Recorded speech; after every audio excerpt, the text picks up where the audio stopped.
बिस्मिल्लाहिर्रहमानिर्रहीम। अस्सलामु अलैकुम वरहमतुल्लाहि वबरकातुहू। मेरे प्यारे दोस्तों, आज हम जानने वाले हैं एक ऐसे शख्स के बारे में जिस पर कब्र का अजाब हो रहा था और उसकी चीखों पुकार सुनकर अल्लाह के प्यारे नबी सल्लल्लाहु अलैहि वसल्लम की आंखों में आंसू आ गए और आपने उसकी माँ को कब्र पर बुलाया। ये वाक़या है माँ की बद्दुआ से कब्र का अजाब। आपसे गुजारिश है कि इस वाक़या को पूरा ज़रूर सुने। इसे सुनकर आपकी आंखों में आंसू आ जाएंगे। हुजूर पाक सल्लल्लाहु अलैहि वसल्लम ने हज़रत अबू ज़र रज़ी अल्लाह ताला अन्हु से फरमाया, आओ चलो ज़रा गरीबों की खबर गिरी कर ली जाए। हज़रत अबू ज़र रज़ी अल्लाह ताला अन्हु ने पूछा, या रसूल अल्लाह सल्लल्लाहु अलैहि वसल्लम, आप किन लोगों के बारे में कह रहे हैं? अल्लाह के नबी सल्लल्लाहु अलैहि वसल्लम ने फरमाया, मैं उन लोगों के बारे में कह रहा हूँ जिन्हें कोई देखने नहीं जाता। हज़रत अबू ज़र रज़ी अल्लाह ताला अन्हु ने कहा, या रसूल अल्लाह सल्लल्लाहु अलैहि वसल्लम,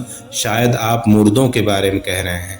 आप सल्लल्लाहु अलैहि वसल्लम ने फरमाया, हाँ, मैं उनके बारे में ही कह रहा हूँ। उसके बाद हज़रत अबू ज़र रज़ी अल्लाह ताला अन्हु ने फरमाया, हम उठे और कब्रिस्तान जा पहुँचे। आप सल्लल्लाहु अलैहि वसल्लम एक कब्र पर जाकर रुक गए और उस कब्र वाले के लिए अल्लाह के नबी दुआ करने लगे और आपकी आंखों में आंसू भी थे। हज़रत अबू ज़र रज़ी अल्लाह ताला अन्हु ने पूछा, या रसूल अल्लाह सल्लल्लाहु अलैहि वसल्लम, किस चीज़ ने आपकी आंखों को नम कर दिया? आपने फरमाया, ए अबू ज़र, दरअसल इस कब्र वाले पर अजाब हो रहा है और ये मेरा एक उम्मती है। इसके बाद हजरत जिब्राईल अलैहिस्सलाम अल्लाह के हुक्म से वहाँ हाजिर हुए और फरमाया, ए मोहम्मद सल्लल्लाहु अलैहि वसल्लम, आपका रोना सुनकर फरिश्तों ने भी रोना शुरू कर दिया। या रसूल अल्लाह सल्लल्लाहु अलैहि वसल्लम, अब आप इसके हक में दुआ कीजिए। इसके बाद आप सल्लल्लाहु अलैहि वसल्लम उस कब्र वाले के लिए दुआ फरमा दी। अचानक कब्र से एक आवाज आई, या रसूल अल्लाह सल्लल्लाहु अलैहि वसल्लम, मुझे अल्लाह के अजाब से बचाएं। मेरे ऊपर नीचे दाएं बाएं चारों तरफ आग ही आग है। दोस्तों, उस कब्र से चीखों पुकार की आवाज आ रही थी। अल्लाह के प्यारे नबी सल्लल्लाहु अलैहि वसल्लम ने फरमाया, ये नौजवान, तुझे किस बात पर अजाब हो रहा है? कब्र से आवाज आई, मेरी माँ की बद्दुआ की वजह से। उसके बाद आप सल्लल्लाहु अलैहि वसल्लम ने हज़रत अबू ज़र से फरमाया, लोगों के बीच जाकर ऐलान कर दो कि इस कब्र में जिसका मुर्दा हो उसकी कब्र के पास हाजिर हो जाए।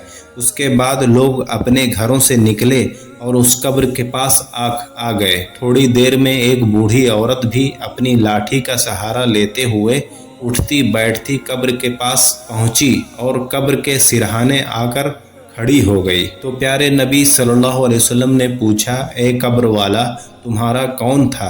उस बूढ़ी औरत ने जवाब दिया, या रसूल अल्लाह सल्लल्लाहु अलैहि वसल्लम, ये मेरा नूरे नज़र, मेरा बेटा था। आप सल्लल्लाहु अलैहि वसल्लम ने फरमाया, क्या तुम इससे नाराज़ थी? बूढ़ी औरत ने कहा, नहीं तो, लेकिन हाँ, एक बार ऐसा हुआ कि वो नशे की हालत में मेरे पास आया, मुझे खूब बुरी भली सुनाई और मुझे मारकर मेरा हाथ भी तोड़ दिया। उस वक्त मेरी जुबान से ये अल्फाज निकल गया, जा अल्लाह ताला तुझसे कभी राजी ना हो। रहमतुल आलमीन सल्लल्लाहु अलैहि वसल्लम का दिल भर आया और फरमाया, अब इस पर रहम कर दो, इसे माफ कर दो, तुम पर भी रहम किया जाएगा। जरा कब्र पर कान लगाकर तो सुनो, कब्र के अंदर क्या हंगामा मचा हुआ है। तो उस बूढ़ी औरत ने कब्र में से अजीबो गरीब पुकार सुनी, या रसूल अल्लाह सल्लल्लाहु अलैहि वसल्लम, अल्लाह के अजाब से बचाएं और मुझे अमान दिलवाएं। मेरे ऊपर नीचे दाएं बाएं चारों तरफ आग ही आग है। जब उस बुढ़िया ने ये फरियाद सुनी तो खूब रोई और कहा, या रसूल अल्लाह सल्लल्लाहु अलैहि वसल्लम, अब मैं इससे राजी हो गई हूँ। इतना सुनना था कि वो नौजवान कब्र से चीख उठा, प्यारी माँ, अब आप लौट जाएं, मेरा काम हो गया, अल्लाह पाक ने मुझ पर रहम कर दिया। और मोहतरम अजीज दोस्तों, अल्लाह पाक हम सब पर भी रहम फरमाए और हम सब को अपने माँ बाप की नाफरमानी करने से बचाए। उम्मीद करते हैं ये जानकारी आपको पसंद आई हो। ऐसे वाक़यात सुनने के लिए मेरे चैनल को सब्सक्राइब कर लें। जज़ाकल्लाह खैर।